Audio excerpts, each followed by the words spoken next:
no passa el sofà, o sigui, definitivament no passa. No puc sortir de casa i és que he aconseguit fills i aquesta és la meva situació actual. O sigui, no passa el sofà pel passadís. No aconsegueixo que passi per aquest marc on està l'antic sofà, que això se'n va fora. Per tant, ara és missió desmuntar el sofà i intentar colar-lo per aquest marc. Que, per cert, aquest sofà l'he intentat vendre per Wallapop de totes les maneres, però ha sigut impossible, així que se l'emportarà una persona que està interessada i que el necessita realment. Per tant, s'ha de quedar aquí fins que el puguin venir a buscar.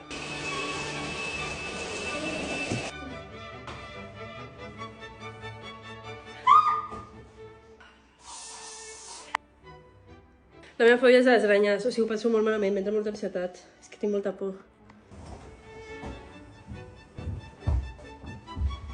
T'he refregat. Anem a pagar el sofà. Vale. No passa el sofà, o sigui, definitivament no passa.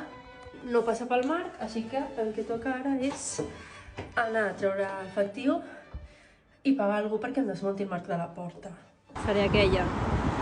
Tenint diners per pagar el carpinter. Són les 7 de la tarda, ha vingut el sofà a les 4, ha vingut el carpinter a les 6, ha tret el marc de la porta, però hi ha hagut un malentès, crec que és romanès, i potser no ha entès que havíem de passar el sofà i després tornar a muntar el marc de la porta. M'ha dit que es pensava que era un altre dia, i hi ha hagut de marxar a fer un altre encàrrec i vindrà demà al matí a tornar a muntar-me l'emporta, que ara mateix llueix així de bé.